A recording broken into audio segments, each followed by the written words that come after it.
Hora de entrevista aqui no CNN 360. O governo de São Paulo sancionou a lei que institui a política de fornecimento gratuito de medicamentos à base de canabidiol nas unidades estaduais de saúde pública e na iniciativa privada conveniada ao SUS. São Paulo é o primeiro estado a oficializar uma norma como essa, que busca democratizar o acesso ao medicamento.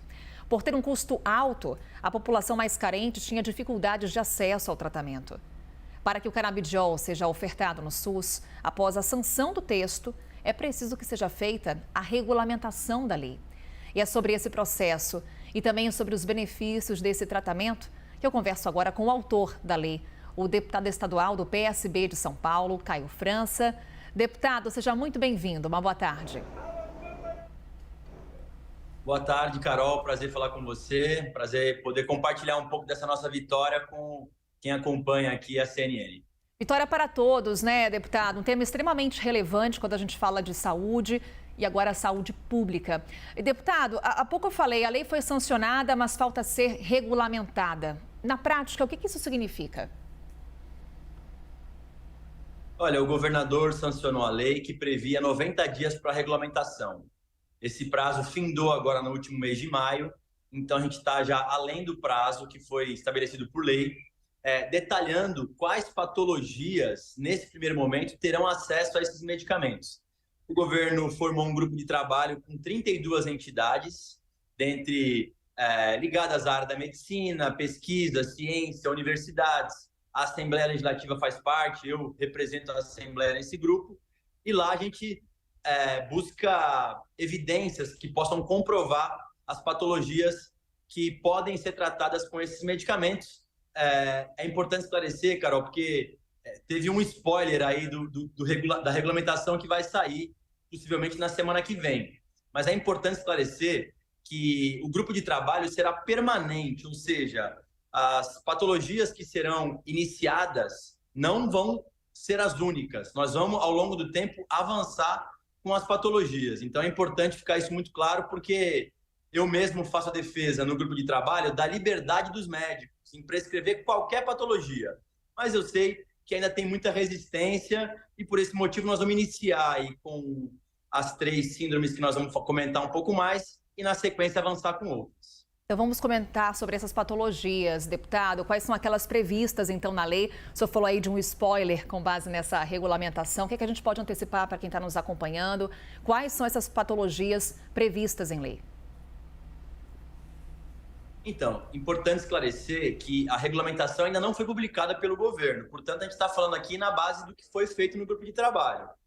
Mas, como deve sair na semana que vem, e já saiu na grande imprensa, vamos iniciar com 3 patologias: síndrome de Dravet, síndrome de Lennox-Gastaut e esclerose tuberosa. São as 3 que estão iniciando esse processo, e dor crônica refratária está num adiantamento muito grande já, e deve ser na sequência aí, talvez nos 15 dias subsequentes à primeira regulamentação, nós já devemos ter também dor crônica refratária, que já tem muitas evidências e muitas pessoas se tratando com os medicamentos à base da cannabis que sofrem com dor crônica. E aí até, deputado, aproveitar, como eu falava há pouco, o estado de São Paulo é o primeiro a oferecer esse medicamento na rede pública de saúde, com base na sanção dessa lei. O quanto que uma regulamentação federal sobre esse assunto poderia contribuir para a ampliação da oferta do medicamento para outras doenças? Seria fundamental, Carol. A gente tem trabalhado muito na pressão do Congresso Nacional para que ele possa votar o PL 399, que está travado lá na mesa da mesa diretora do Congresso Nacional, da Câmara Federal. Mas, infelizmente, a gente percebe muita dificuldade no Congresso em avançar com esse tema. A Anvisa, que é o órgão regulador hoje dos medicamentos à base da cannabis, se diz que não tem competência para poder avançar se o Congresso não fizer o mesmo que nós fizemos aqui na Assembleia Legislativa. Por esse motivo, as assembleias estão ocupando esse espaço mediante essa dificuldade de avanço no Congresso. A gente gostaria muito de ter uma lei como essa no Brasil, né? Para todo brasileiro, seja lá em qual lugar ele morar, ele ter acesso a esses medicamentos, porque uma mãe que tem um filho que convulsiona, ou então um filho que tem um pai que sofre com Parkinson ou com outras patologias e ver outras pessoas se tratando com a cannabis medicinal e se vê impedido disso mediante o alto custo, é muito doloroso para a gente. Então, a gente está começando por São Paulo. A partir da nossa lei aqui de São Paulo, outros 24 estados protocolaram leis idênticas à nossa e estão em processo de avanço também. Então, é uma forma também que a gente tem de poder pressionar, no bom sentido, o Congresso a avançar com a legislação federal. Então é isso, deputado. O senhor acredita que essa sanção aqui em São Paulo deve abrir caminho para que outros estados também consigam avançar nesse sentido? Eu não tenho a menor dúvida. Primeiro porque a gente já vem, ao longo dos últimos anos, avançando aqui no Brasil com casos de pessoas que estão se tratando com a cannabis medicinal. Mas, infelizmente, como a gente já falou aqui, os medicamentos ainda são muito caros porque eles necessariamente são importados, a não ser as associações canábicas que fazem um excelente trabalho, mas que acabam ficando também muito limitadas. Então, a lei aqui de São Paulo acaba abrindo um leque muito grande. São Paulo acaba repercutindo muito. Eu sei que tem muitos estados que estavam aguardando a regulamentação de São Paulo para poder replicar em outros estados. E como eu disse, a gente vai avançar em patologias, dor crônica deve ser na sequência, a gente tem um avanço muito claro e muito evidente sobre epilepsias e sobre autismo agressivo refratário, pessoas, né, que convivem ali com crianças que muitas das vezes se mutilam, acabam não conseguindo ter uma convivência tão tranquila em sociedade, então não tem outro medicamento para essas pessoas e a cannabis pode ser uma alternativa para eles. Portanto, eu estou muito confiante no nosso avanço. Eu entendo que o governador, ao sancionar a lei, o projeto de lei naquele período, é sinal de que ele reconhece que esses medicamentos funcionam, senão ele teria vetado. Então, a gente precisa fazer com que esse projeto, que essa lei agora, possa ser a mais abrangente possível, com segurança, mas democratizando o acesso a esses medicamentos que são tão caros ainda aqui no Brasil. Então, deputado, vamos aqui à vida prática. Para quem está nos acompanhando, quando que os medicamentos à base de canabidiol para essas patologias determinadas estarão disponíveis na rede pública de saúde? Olha, a regulamentação saindo na semana que vem agora, como é a expectativa de todo esse ecossistema, é preciso fazer a compra desses medicamentos, né? Então, o Estado deverá comprar. A minha ideia é que uma licitação como essa leve em torno de 30 a 45 dias. Então, aqui, no máximo, aí 45 dias, 60 dias, nós já deveremos ter esses medicamentos no SUS para as pessoas através das farmácias de alto custo. Agora, Carol, se me permite, é importante esclarecer também que esses medicamentos não estarão nas unidades básicas de saúde, né? A pessoa precisa ter uma prescrição médica, vai ter um acompanhamento médico e a farmácia de alto custo do Estado, que já faz o fornecimento desses medicamentos de alto custo, é quem vai fazer o fornecimento. Então, tem muita gente que me cobra, mas eu fui no postinho aqui do lado de casa e não tem. É possível que não terá nesse momento ainda. A gente quer avançar com isso também, mas nesse momento são as farmácias de alto custo as responsáveis por fazer a entrega desses medicamentos. Conseguimos ter uma estimativa, deputado, de quantas pessoas, quantas famílias serão beneficiadas com o fornecimento desse tipo de medicação? Olha, a expectativa no Brasil hoje tem mais de 100 mil brasileiros que já fazem uso desses medicamentos. São Paulo tem 1/3 disso. Então, a nossa ideia é poder atender pelo menos essa quantidade de pessoas. Agora, é claro que quando você restringe as patologias, você cria um funil, né? Nem todo mundo que poderia ter acesso vai conseguir nesse primeiro momento.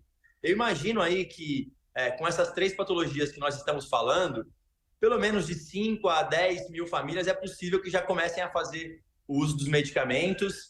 E quando a gente avançar com dor crônica refratária, que é uma síndrome, uma dor muito mais evidente na sociedade, a gente vai conseguir ter muito mais pessoas atendidas com essa lei, que eu espero que possa replicar no Brasil todo. E como eu disse aqui, quem sabe o Congresso Nacional também acaba não entrando nessa onda e avançando com essa legislação do ponto de vista nacional. Deputado, muito se fala que até mesmo a aquisição desses medicamentos passa por um processo muito burocrático.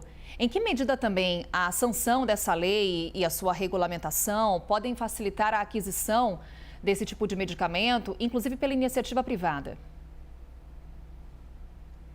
Olha, hoje, com essa lei aprovada, regulamentada, claro que o cidadão não vai ter nenhuma complicação em relação a isso, porque quem ficará responsável por fazer isso para o cidadão vai ser o próprio poder público, de organizar com quem vai fornecer esse medicamento. Agora, eu não tenho dúvida que o caminho nosso aqui, Carol, não é essa burocracia toda, é a gente abrir no Brasil a possibilidade de fazer a produção nacional desses medicamentos. Não tem sentido para um país como o nosso, que tem um agronegócio tão forte, tão pujante, que temos áreas para isso, a gente ficar dependendo de importar esse medicamento.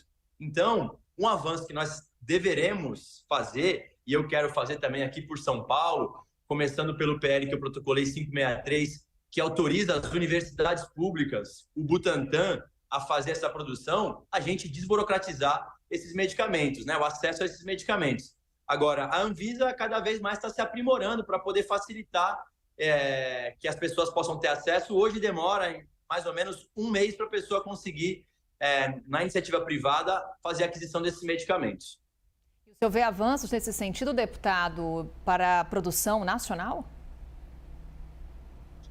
Olha, é um passo muito importante e eu pretendo me dedicar muito nesse novo mandato que eu estou ocupando. Eu já conversei com os colegas, o fato do governador ter sancionado é um sinal muito forte de que ele reconhece que esses medicamentos são importantes para muitas famílias. E aí é uma questão que envolve, primeiro, a soberania nacional, de você não depender de outros países para ter um medicamento.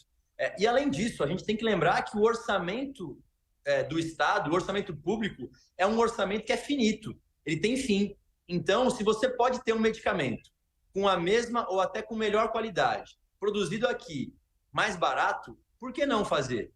Nós não podemos ter esse preconceito com isso, né? A cannabis medicinal hoje é uma realidade em muitos países que estão muito mais avançados que o Brasil, então nós temos que correr atrás do tempo perdido. Eu pretendo me dedicar bastante a esse projeto. Claro, seria muito melhor que o Congresso Nacional se debruçasse sobre isso.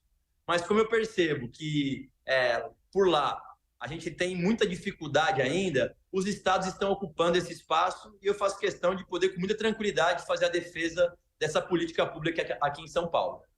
Seguiremos monitorando esse assunto, então. Deputado Caio França, nessa conversa aqui conosco ao vivo na CNN. Mais uma vez, deputado, muito obrigada. Uma boa tarde. Eu agradeço aqui a oportunidade e um abraço a todos vocês.